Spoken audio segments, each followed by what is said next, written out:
Dun, dun, dun, dun, dun, dun, dun, dun. This is T Money, and you are now watching the T Money Pod. Did I do that right? This is T Money. You are now watching the T Money Podcast. Joint. Yo, what's up, y'all? How y'all doing, man? This is T Money. Again, you're watching the T Money Podcast. Join me in the house, my girl, Stax Cadero. What's up? It's Cadero. It's Cadero. What's up, baby? What's happening with you? What's popular? And it's probably because I'm sipping on this Brooklyn Blue. You know what I mean?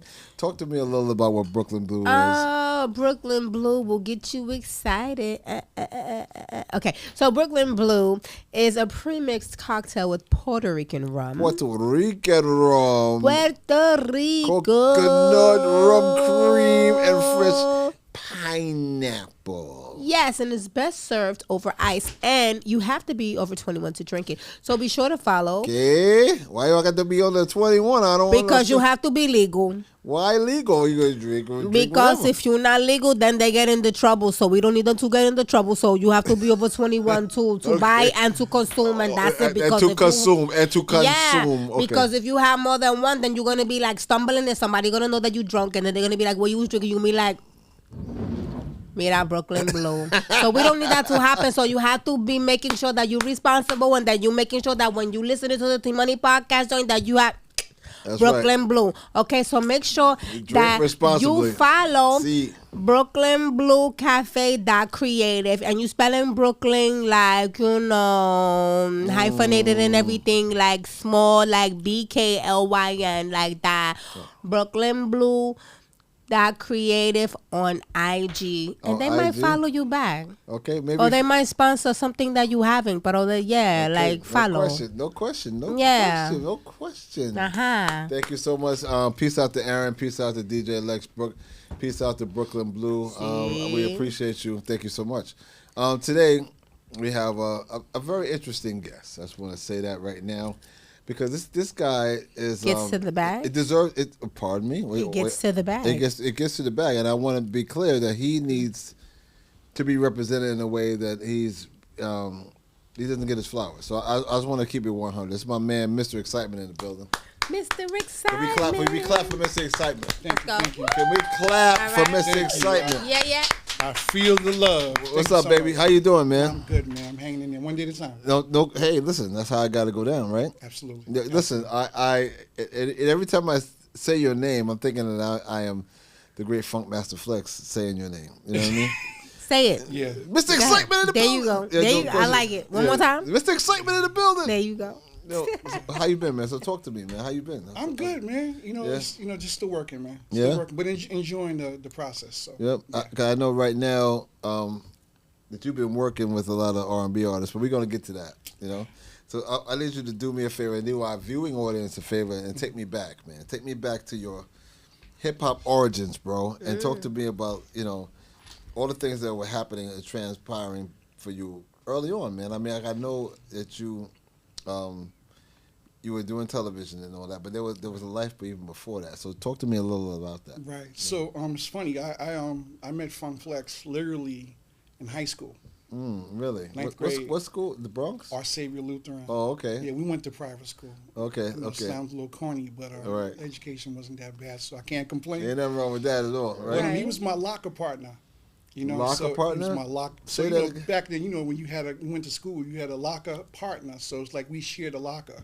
Oh, Really? one side is yours, Yeah. one side is You know, his. he had the top, I had the bottom. Oh, at the bottom. Oh, okay. Oh, yeah, that's so right. It was that. So he was. I think we was in English class. We was in math class. Mm-hmm. We was in a few classes and things. So y'all was locked in. You were like that no, for not exactly. Not in the beginning. Not in the Right. beginning. But I think what we had in common, we was both, playing music. We was both DJing. I'm Right. talking about the locker part. Oh, the locker partner. Yeah. Y'all was locked in. the funny thing is, like, I knew him as Ashton George Taylor Jr. Wow. This is way before any flex or anything like that came Right. aboard. That's real yeah, though. so- That's real conversation right Michael Jacobs from my side. there. Okay, so. no doubt. But the Mr. Excitement thing, that came a long time ago. That came from playing sports. I Really? lead What coach, sport did you play? Everything. Baseball, football, You played basketball, baseball? What position you play in baseball? Everything. Center field, right field, left field. Really? In high shortstop. school? Oh, wow. No, not even in high school. Like even before that, just a little league and just going up through high school. But I only went 1 year to high school. Mm-hmm. Long story. That's a whole long story. Y'all don't got time to hear that. dropped out, got my equivalency diploma, Right. and went on to do a whole bunch of other things. I got a job at the Skate Key Rolling Rink as The a skate key. skate guard. Salute the skate key. Yeah, so I was working before he was, but we both had music in common. A lot of that kind of like we had the same values and things like that. We wanted to get on. Right. Nice. We wanted to get on, and then, obviously when you guys get on, MTV Raps, man, we was like, I remember Flex coming on when we was there, man. Salute to Flex, man. So let me tell you something. And you could, people can say what they want. But I think Flex has become one of the greatest DJs of all time. Go Flex, bro. You know what I mean? I try to remind them of that because, we both started on Hot 97 in November, the second week of November of '92. Oh, okay. He's still there. Right. So that's why I tell him all the time. I said, all the rhetorical things that people come at him with, you put the hard work in. Yeah, no question. And a lot of that's the reason why you're still here today. So, No question. Big him up for sure. Yeah, that's what's up, man. So you guys were actually working to, like everybody else, I suppose, trying to achieve something, right? And a lot of times when you're young, you have no idea of how to go about achieving it and what to do, right? So talk to me a little about that, about how you went and you worked at Skate Key, and what were your goals and what were you interested in actually accomplishing at this point? At that time, I was always thinking television because, Right. the funny thing is, I was on a few children's shows. Oh, really? I did Romper Room. I think it was like 3 or 4 years Oh, old. wow. What did you do in Romper Room? No, when kids came on there, you had the puppets and stuff like that. Yeah. I'm 3 years old. I don't even remember. Okay. But okay. I was on another TV show called Wonderama. Oh, Right, I remember Wonderama, Wonderama. yeah. I It was remember on that. Channel 5. Yeah. Funny thing is, I got on right before they shut the show down. Mm-hmm. This is like 1976. I literally went on there. I won it was a game called the Snake Hands. And I won a Apollo Racer white bicycle. Oh, wow. So Nice. that's the one highlight I remember from that. But I always wanted to do TV. My mom was trying to always get me to do commercials and stuff like that. It just sometimes didn't really work out. We got some tryouts, but it just didn't really work out that time. Right.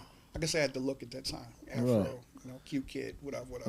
So When I was young, long time ago.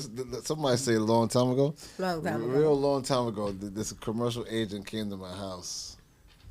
I don't know what they were doing at this time. I think this was the late '60s. They were looking to actually get kids to be put in commercials, and they didn't pick me, but they went and they came and they took a bunch of photos, and I had the afro. it was a good feeling, though, right? Yeah, it was a vibe, and they give you all the proofs and stuff. They give your parents all the proofs, You It was a gotta pay. vibe. I understand, it's kind of weird, but it felt weird. I didn't even know about being on Right. that tip, but it was a real ill vibe. It's like, your kid is kind of portly, and they have afros, and we need that kind of Portly. vibe. You know what I mean? So it's what it is. So, but they didn't pick me. In the end of the day, they didn't pick me. I was bad. It was a Levi commercial or something like that. Levi. Okay. You Yeah, might for get a little Levi kids. commercial now, though. But little kids, what happened? You might get a Levi commercial now. That'll be dope. I get a little. What's up, Levi? We can need do that. team money. I can do you that. know? I remember them early Levi Why commercials not? on TV back in the day. I'm sexy. I'm physically fit. Make it happen for me.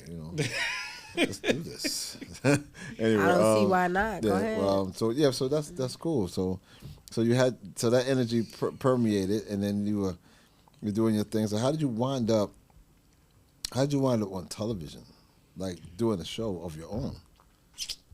Okay, I guess I got to start from the beginning. So let's regress. Let's regress. a Yeah, little bit. so Chuck Chill Out, was real instrumental to Oh, okay. Flex, but also to me. He lived like 4 blocks away from me. Mm-hmm.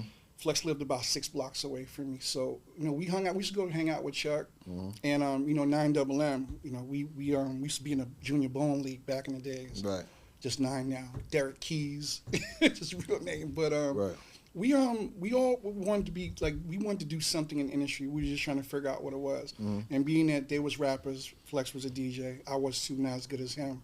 I was just kind of hanging around. That's pretty much what I did. I was just hanging around. Was best friends. And Chuck used to let's come up at WBLS. People think Flex started on Hot 97. Started on WBLS. That's right. Chuck would do the first hour. Flex would do the second hour. And eventually they let Chuck go. And for 6 months, it was Flex's show. This is like 1989, 1990. And then they let Flex go, and they're bringing Ed Lover and Dr. Dre. That's right, because it was me too. I was there. Yep. They bringing Kid Capri. I did the hour before Ed Dre started. Right. At BLS. Yeah, I was Right. there. Yep. I remember one time I was doing a show, and you know that how you come around the corner and then they have that little booth there, you know, right? Exactly. So I was doing the show, Stacks. I was doing the show, right? Talking, blah blah blah, and then I think I went on, and then it goes to commercial. You go to the break. So I turned around and Just Dice is standing behind me in the Just Dice is standing behind me in the booth, sweating. Like what are you doing, dog? It was hot. No, he was like he just ran from somewhere. It was like I was like, okay, this is a real issue right here.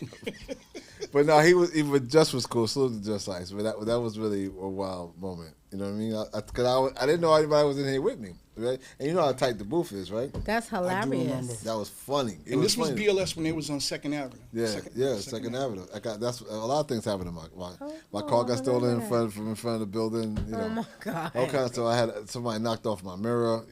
I had a brand new Pathfinder. I had a lot of things going on over there. But yeah, I was there. There. Yeah. Yeah. So Fred Bugs was over there. I think he was program director at the time. He used to handle me, man. He used to have me going out and getting like Pizza Hut for him. He said, if you want to be up here, man, you got to go get that food. And he made me pay for it. What? So I never forgot that, man. Wow. Yeah, those, the early hazing. Bugsy, what's up, man? Yeah, Bugs used to kill me. Fred, we don't even call him Fred. We just call him Bugs. But right. Yeah, Bugs was something else. But after that, they let Flex go. Flex was filling for Red Alert. Anytime Red Alert went on vacation, he would come in and fill out for him. And then Vito Bruno, the legendary promoter, Vito Bruno, he had something to do with Hot 97 because, obviously they was playing like, dance music. Playing at that time, right. Judy Torres and K7 and all that stuff. And he was pitching to them something about to maybe do a hip-hop and R&B station and compete against Kiss. And that's what they did. And so Flex went out for that. It was him, DJ Eddie B. Swift, and Stretch Armstrong. And Stretch Armstrong, right. What Flex did was instrumental at the time because I think the people that was running the station really wasn't used to hip-hop. They was just getting talked into, let's do hip-hop. And he did a straight blend tape, and they hired him. Oh. So, not saying that anybody was better at the time, but he went in and did he did a blend tape, and it actually worked. And he brought me in. He said, we're doing the station, we're coming up, and I was in the back answering the phones. And we did that for like 6 months. Matter of fact, I don't know if you guys remember radio personality, Ricky Ricardo. Yeah, of course I do, yeah. So Ricky was up there, and he hosted, and me and the phones, people thought they was calling, Kiss FM. They was calling hot. They was asking for Red Alert. They said, nah, you got the wrong station. Wow. It was only like a block away, though. It was like a block or two away. So I just remember that vividly, man, back then. But that was kind of where the whole thing started, Hot 97. Yeah, so and it was successful for you guys. And more importantly, you became a household name to a degree, right? Right. But my boy, DJ Mellow Mike Kite, who lived in the area, we all lived in the same area, he wanted to start a public access show. Right.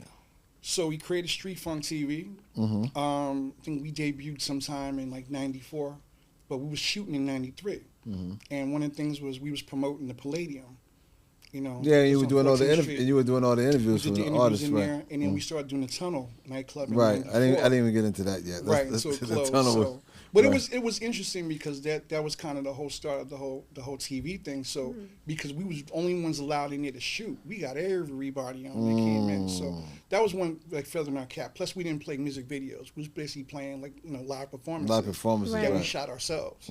That's dope. So after a while, you see a video a few times, you're like, okay, it's promoting the record, but shooting a live show is a lot better. Yeah. So we talking like DMX in the beginning. Nice. All these different people coming through, and the Palladium was like ridiculous. It was incredible. That was the place to be. 14 Union Square. Yeah, Pac used to be in there a lot. Yeah, he like was. on the low. Like you didn't even know he was on the dance floor dancing. We didn't even know he was in the building. He would come up at the end. It was like, yo, he was out there the whole time. But so it was just really some great experiences back then. But we all kind of want to kind of be in the industry. We were just trying to make our own way and figure out how to make that work, and we eventually did. Well, to be honest with you, what you did, especially when you did all the stuff at the Tunnel, it was kind of groundbreaking, Because no one was actually doing that, and no one had that access to actually work in the tunnel. That's true. You know what I mean? We kind of understood that too. And the good thing, like Flex was smart because when he would book artists to come through, usually when you had an album coming out, it was on Monday morning. So you booked somebody on Sunday, you didn't really have to pay them. They just wanted to come and promote the album, Right. plus hit that stage and perform. So Right. a lot of that kind of like worked for him, you know. And then, you know, obviously we was, you know, doing the tunnel, promoting and things like that. So Yeah. all that stuff just kind of worked, man. It was like the right time. And I felt really good because like it gave me that exposure to interview with Dr. Dre, Snoop Dogg, you know, like I said, in Aaliyah, you know, LL. We knew LL from Queens anyway, because like I said, I grew up in Rochdale Village, so Right. Okay. you know, I used to be out there a lot. Queens Things get like the that. money. Yep, Jamaica, Queens. That's the early beginnings for me. So that's kind of how the whole radio thing happened, man. And then with the Street Funk TV thing, it kind of got a little controversial toward the end because Mello bring in some people, and you know, some people ran with some things and whatever. I don't even want to mention any names or anything like that. I was just the host of the show. It wasn't my show. But from Street Funk TV led to there was a new art startup company called Live Music Channel. And they was doing a rock show, and they paid for like paid programming on WB11 Right. and Channel 5. Right. And they wanted to do a hip hop show, so they tried to cut a deal with my man Mello. Right. It didn't go through because they wanted all the VHS tape footage that we shot. They wanted to trade that to They wanted put us ownership. on They show. wanted ownership. They of it? wanted ownership. He said hell no. Yeah, So of course. he dropped out of it. And then Choke No Joke was working with us, so they put Choke No Joke on to produce the Live Music Channel. Right. And we did it for like 2 years. And it was doing the same premise. It was the same things we did with Street Funk TV. The same, you know, people was interviewing. It was on, you know, major platform, major TV. So, Right. you know, we embraced it. You know, and they worked out a bunch of deals out. We didn't really get a lot of money for shooting that show either. Don't get me Right. wrong. It was part of paid program. So the people that ran this, you know, the show, they got that money. What were the numbers like with that show? I don't remember. Because it was on in different cities, it was on in different markets. So like you know, all the Fox affiliates or the WB11 affiliates around the country. Yeah. So that I really don't even know. All I know is they paid me. I can't even say what they paid me, but they paid me for every interview I did. And I think over 2 years, I must have interviewed about maybe 700 people, producers, you know, Right. R&B artists, Wow. hip hop artists. You know, it was a whirlwind, but we was used to it because we was doing all that stuff in the tunnel for free Right. on public access TV. And now you were So- getting paid for it at least. Absolutely, Right, right. absolutely. So it was just another experience that I chalked up and things like that. So yeah, So and now, and today you work with a lot of R&B artists, right? yeah. So that's another thing. You know, we run the franchise record pool too. So Right, that's yeah, another but- thing that Funk Master Flex Yeah. created. It was originally Big Dog Record Pool. Right. That's where he had the Big Dog Pit Bulls, and then we created it. We changed it to franchise because they had franchise marketing. It was Flex and Chris Landry who used to work at Salute Profile to Chris Records. Landry. Also, Salute- Flex got me a job at Island Def Jam for a hot second. I was working with Martha Reynolds over there. Nice. Back in the days, we was working the Freestyle Fellowship record, Boundaries. Okay. Remember that song? So. Salute to China too. Oh yeah. Let me tell you, China's China. my girl right there. China, Peace the to whole China. street Tiki, Right, the whole right. street team. Tiki too. Salute. Yeah. You always heard about the Bad Boy Street Team. I always thought our street team was the best because they Right. really they went in hard for Flex. They just did. Yeah, we had a good street team too. Drive by Mobile. Right, Yeah, right, we right. did everything for Interscope. You know what I mean? So everybody was out there competing. It was Def Jam. It was y'all. It was us. We killed it out there. But street teams are the same. It's not the same no more. Street teams were gangster. Street teams were gangster back then. I don't think there's any more street teams. Yeah, but they do promotions in the street, but not like that. Yeah, I mean, you back, can't. back then it was serious. Not- You're not- right though. Not Bad like Boy, it used to be. Yeah. It was Yeah, Def crazy. Jam. It was franchise. It It was was us. very creative. Yeah. And you could see the impact. Now I don't know when music is coming out. Yeah, you don't. A I'm lot like of times you how don't. I'm like how do people know when music is coming Because out? there's no source anymore. There's no, No. like I told Sweet Tea in our other interview. There's no platforms that support the new music. Right. You know how many old school? Well, I don't even want to Not- use that not even- terminology. just you know how many any artists, artist. period, that put out I music. don't. You Yeah, have there's I don't no know when. platform. I don't know when anybody's music is coming out. Right. It just What comes out. would you problem. say is the best way for an artist to promote right now? Social media. social media. all day long, because I think you don't need the real big giant behind you anymore. And if you do that, it's like you're really not making no money anyway, because a lot of people, unfortunately, are not buying music, Right. which is a major issue. So for anybody who's putting out music, unless you got your people supporting you, because really the industry, they switched to streaming. So, and I'm not here to streaming. We can talk about streaming all day because they don't pay. It's not paying the artists any money at all. Right. It's a joke. It's a joke. Until you go back to the physical, you're never going to make money. You're just not, unless you just doing performances and stuff like that. And it's sad.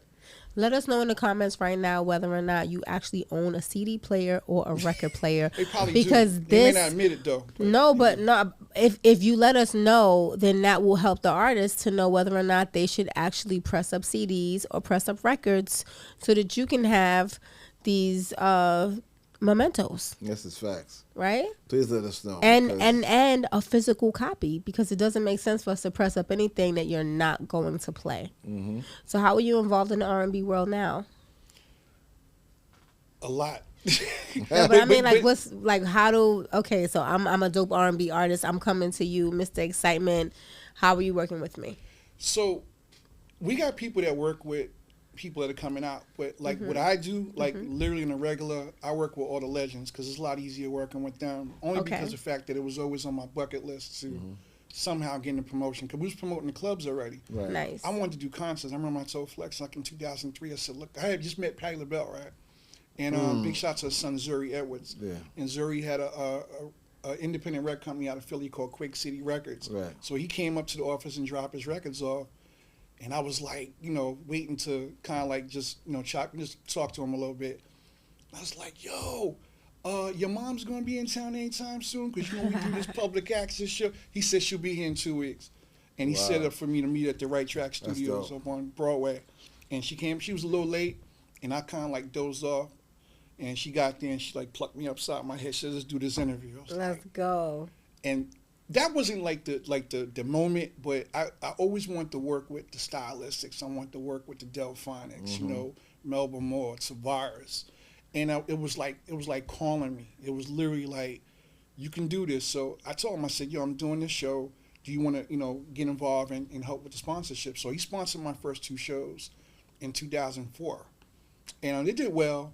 But not as well as I thought, because I had to learn how to really be a promoter on that side and sell tickets. One thing you sell in a concert, you doing a club.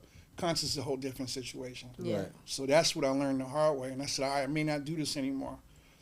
Then I had got some sponsors. I got another partner, bring him in, and then we started like going to the concerts on a regular basis. And then I started saying, you don't really see too many people that look like me and you doing disco concerts. Right. I said, let's do a disco concert. Mm. And it worked. And I started going to events that other promoters do those shows and just sitting back in the front row going, all right, 1, Tavares, 2, Melba Moore, 3, The Tramps. And I'm starting to say, we're going to work with all these people. We're going to contact them.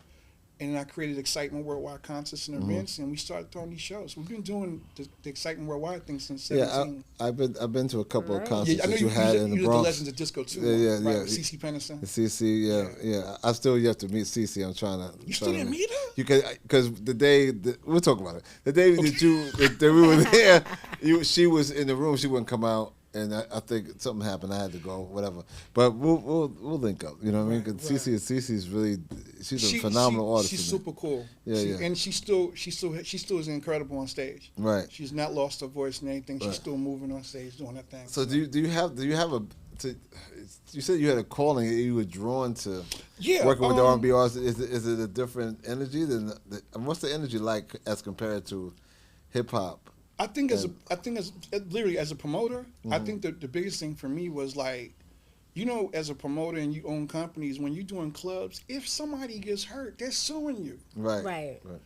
If you at a concert where you got people way older than you, 75, 80 years old, they're just trying to get there safely and get home safely. Yes. So you don't got to worry about nothing going on.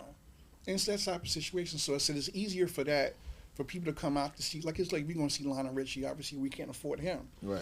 But once again, a lot of the other people came down on what they used to make at some point. Right. And that's when I started saying, okay, a Franz Jolie, a Tavares, Cliff Perkins and Soul Generation. All these great artists are still performing on a regular basis all over, not just all over the country. They still performing overseas. The Ritchie Family, First Choice, Double Exposure. All these groups that kind of got the disco moniker, but they're really R&B soul artists. So if you were to book them in New York at a popular place that everybody knows, what would that place be? Oh, God, a bunch of people. The Beacon Theater, Okay. Lehman Center in the Bronx. A whole Oh, bunch it's of just there at places. Lincoln Center. Okay, so like 500 and more. Lehman's like 2,300. At least 2,300. Oh, it's 2,300. Oh, so Yeah. okay, so You there's got a the different mezzanine, the theater. balcony. Okay. But even Westbury Music Fair, it's like Okay. they perform all over the place. So like 2,000 and more. That's what you're looking at. 2,000 to 5,000 Absolutely. people. Yeah, definitely. Okay. And so Definitely. aside from R&B, are you working with any of the legendary hip hop acts right now? We're trying. And you know, it's funny. Like they hit me up all the time, but it's like it's one of them calls where it's like, do you do it, Do it. or is it somebody else to do? Because it's so many promoters out here. Nah, do it. Yeah, it's Do just it. Because there's so many people that don't get called and you wonder like, why isn't this person working? I think it's the insurance. You It's think the it's the insurance? situations with Well, these here's venues. the thing. 'Cause if Everybody somebody is gets hurt. It's not about if somebody's going to get No, hurt. It's but- when they're going to get hurt. no. Unfortunately, Okay. not all the time With- though. But yeah, With the legendary acts, the people just really want to just hear the music. Right? Yeah. So if you're talking about the current music right now, I can definitely see where your concern may be. Everybody else, like you said, is just trying to get home. absolutely. You know what I mean? So the people that's coming out to see Kane, Rakim, Sweet Tea, Roxanne Shante, the Juice Right. Crew All Stars. You know what I mean? And any of the opening acts, I'm throwing my hat in the ring right now, letting you know right now that I want to open up. I'm letting you know that right now. They're doing a lot of, Yeah, Rakim's there. He's Yes. there tonight. He's doing 2 I know. shows I tonight. saw MT Light there. What? Yeah, I saw, Right. it's- Yeah. yeah. We Oh, Light I'm was mad there right last now. year. Last summer she Yeah, was yeah, there. I was there. We was there. We went to see So it. they're all working, and see, Yeah. I kind of still want to be a part of it. You should be. It's I eventually I will, because there's a lot of people doing the same thing, and I think that's part of the problem. Like New York's so saturated because you can put a show on, and it could be 5 or 6 other shows going the same day as yours. Now you got to make a choice which one you're going to go to. If you're the only show in town, you're going to win. So then you switch your day. Yeah. If you see that everybody has a show on the 23rd, then you do the 28th, or you do the 3rd or the 2nd, whatever that next day is. She's right. But see, the difference with me, when I promote a show, I book it 5-6 months in advance. So you gotta see- everybody is thinking the same at this point. Nah, 'cause I think Well, but peop- 6 months in advance, what he's trying to say is, Yeah, that's what I'm saying. Right. Everybody's during that thinking 6 the months, same somebody's thing. going to book a show over there, Yes. and then you don't even know that he already booked yeah, that day. somebody's Right, going right. to take an L. Let's put it like that. Right, Somebody's going to take a loss, Nah. unfortunately. But I there's think- there's so many people in New York. Don't even think like that. Trust me, I've been there. I've had shows where BLS was doing the show, and they had like almost the same acts that I had. So it's just one of them things where, do you want to be in the Bronx? You want to be in Manhattan? Do you want to be in Right. Brooklyn? There's always something going on. It's really no way to get around that when you're dealing with New York City, even New Jersey to a certain degree. Right. You either at Bergen Pack or you at NJ Pack, Right. or But you at the Prudential my Center. my thought process is, I'm looking at the R&B artists that you mentioned. I know you work with Fonda. I know you work with Melba. I know you work with Lilo. I know you work with all these artists who at some point in their career they had hot records. They do, yeah. Coming through this podcast, there's so many artists that have had hot records. They're hip hop artists though. Right. So the same premise should exist when it comes to them doing those kind of shows with them. Always. No, you're right. And you Right. and you were masterful of actually putting those concerts together, didn't you? It can Maybe we happen. should think about It can happen. actually doing that and It can having definitely happen. having It me can host them. I mean, that would be. I like how you did that. You saw I like how you my did that. segue, right? You saw that, I right? like how you did that. I mean, Absolutely. listen, I'm totally qualified. So I let me mean, why express it. not? I mean, Yeah. wouldn't it be good to see the Leeds and New School back together? I just We- had this we conversation just- with Dinko. We just talked about it, man. That'd be sick. I mean, why not?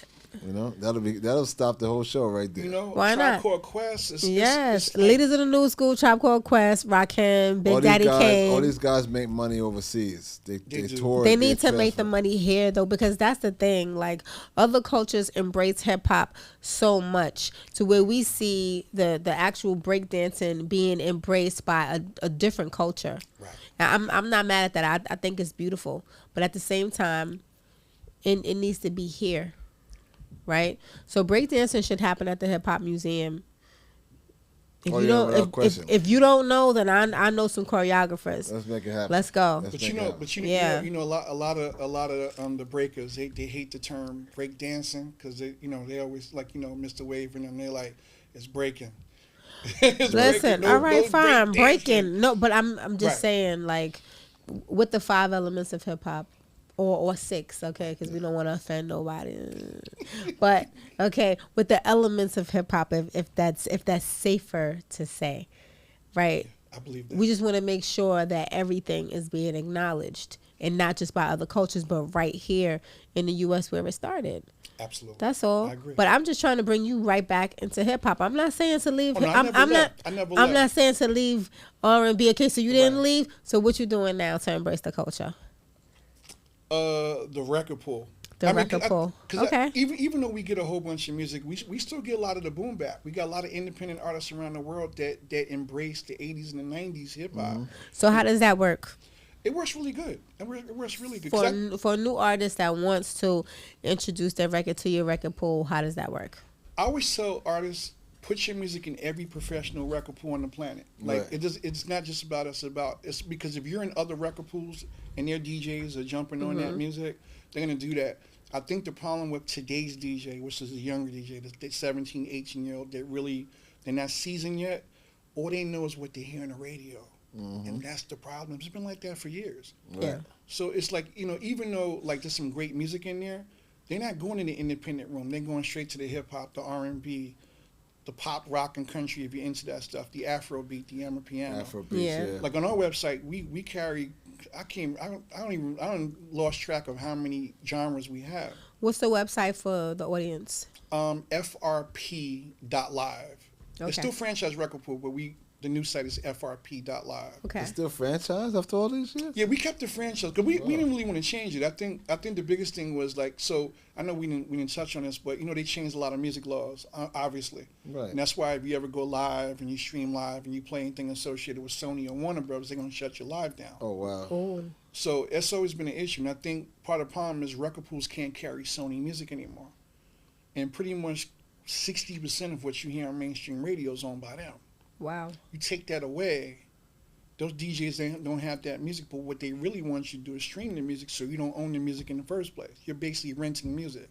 It's like going to Blockbuster back in the days, rent movies. Wow. You Take gotta the give movie it back. Yeah. Instead of just buying the movie to have for yourself, Yeah. you're going to rent it and keep renting it. Let's say me back in the days, maybe I'm dating 3 girls the same week. This is a long time ago. Right. But they all want to see Boomerang. But if I knew that, I would have never took the movie back. I would Right. just, You're gonna get them late fees. Exactly. So it was that type of situation, so you renting the movie. But if you just buy it, so I think that's the thing with the music. And then another thing, to you, which is, and I'm sure you well of this, you remember in the 80s when they came out with CDs? Of course. You never could buy a 12-inch single on a CD. You had to buy the album, and it was Right. always the explicit lyrics. Yeah. You cannot buy the clean.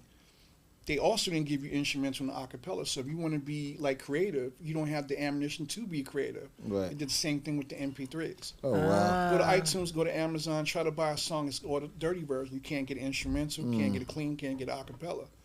So Why is that a one? That's it's the industry. Yeah, It's weird. almost like who's making the decision over there. We really don't know. We really don't know, and it's a major issue. That's not good. But- That's not good at all. it's 'Cause what it you is. can't grow from that. So how do you go about getting an instrumental? Join a professional record pool. Ah. Okay. That's join a how, professional. Okay. that's how Join franchise. That's how that Yeah. works. So talk to us about what else is going on moving forward with you. Like Um, I know you're doing concerts still. Yeah, right? yeah. We have some stuff coming up. We was just with the Jacksons the other day. Nice. It was up in Bergen Pack, Marlin, and they're actually going to be at St. George Theater. So we do a lot of videography for That's a lot dope. a lot of our people that we know. Especially big shout to National R&B Music Society also, Vanessa Jordan, and my husband Stuart Bascom. You know Black Ivory, Stuart from Black Ivory. Yeah. So they're nonprofit. And they put on like shows, free shows out in Atlantic City area, and they book everybody. You know, like Nice. they literally book everybody. You know. Everybody from the 80s, everybody from the 70s. And I learned a lot from them, you know, even before I started doing the disco stuff. But I figured, like, you know, to me it's the same. You know, you listen to the music, they're the same producers, you know, the same people and the instruments and things like that. So it's like, whether it's disco, you just want to have a good time, come out and enjoy yourself. Absolutely. And things like that. That's dope, bro. That's dope. Yeah. You should have talked to you should always talk to artists that are interested in actually expanding their profile. There's so many. I've learned that there's so many rap artists who they're making incredible music, bro. They do. And a lot of it's not being heard, It's unfortunately. not being heard at all. Yeah. It's like there's no platform for it, you know? And that's part of the reason why I did this show from the beginning, because I wanted to be able to support it in some way. You understand? So, but I think they have to do the same thing. Like I said, you got to use social media like it's like why we still have social media and we got the internet. Utilize it to the best of your ability. Like you got to learn the whole hashtag thing. When you're hashtagging certain topics and things like that, people will follow you even though they don't even know you. Because of the hashtag. That's facts. And that's literally works for me and my shows. That's facts. That's definitely facts. Yeah. Mm-hmm. But okay. So that's good. That's good stuff, brother. You know what I mean? We got something we're working on. It may not happen. We're not looking at the end of the year. It's probably early next year, but we're mapping it back out to get back out there. We took a little bit of hiatus. My partner was going through some situations and some health issues, so I said we're gonna wait for you to get back. You come on back. We're gonna make it happen. Okay, that's what's up, brother. It's good to have you on today. Thank you so much, man. I really appreciate that, man. no And when I get my stuff back, we're gonna bring you guys up. Yeah, please. That'll work. Absolutely. Big shout out to Dawn Michelle from Dawn Promotions. Oh, okay. Oh, yes, that's right. Salute to Dawn. How you doing, Dawn? Yeah, peace, two fingers, baby. Hey, Dawn. Yeah, that's what's up, man. Good seeing you, man. You too, man. You too, my brother. No doubt. Thank Always, you so man. much. Thank you. Listen, this is the T Money Podcast, Joy. You have just experienced the energy of Mr. Excitement. And I'm here, man. We here all the time, man. This is our show, man. Listen. This is season 4 of the T Money Podcast. I want to say thank you to everybody that's been involved in the show. I want to say thank you to Stax for coming aboard. Salute to Stax. She's done a marvelous job. I want to say thank you to the listeners, to my executive assistant, Annette, who holds me down. Wasn't for Annette, I don't know what I'd do. Thank you to the homies, D-Money and Show, and thank you to Brooklyn Blue and everybody who has been involved in the show. We're going to take our show to the next level. Let's go. Thank you to IMI Studios. Thank you very much for everybody who's contributed to this show. And that said, I am T Money, formerly of the greatest video show of all time. That's right. The original Yo MTV Raps. Man. That's right. And I just want to let you know this, that I appreciate the viewership. Thank you to all my viewers. Please continue to watch, because this season we're going to have incredible guests for your entertainment and for your knowledge. Understand the music, understand the culture, because it's ours. Understand? It's ours. It's our culture. It's our music. Embrace it. Continue to embrace it. You know what I mean? Even though it's different. I don't want to get, and maybe Stats can understand where I'm coming from with this. You get to a certain age and you just go, oh, I don't like the young music. I don't like this is not about the music. It's about then and now. The music is still good music. And I embrace the new culture. I embrace the new energy. Sure. Embrace it because it's ours. It's growth. Yeah. You know what I'm saying? We're embracing everybody. Everybody. Absolutely. We're not, just because it seems like that we support the golden era of hip hop because this is what I'm from. But don't get it twisted, because this season we're gonna have new artists on. So just stay tuned. All right. So again, this is T Money. You are now watching the T Money Podcast joint. Peace, two fingers. And we out, man. All right? It's the T Money Podcast joint.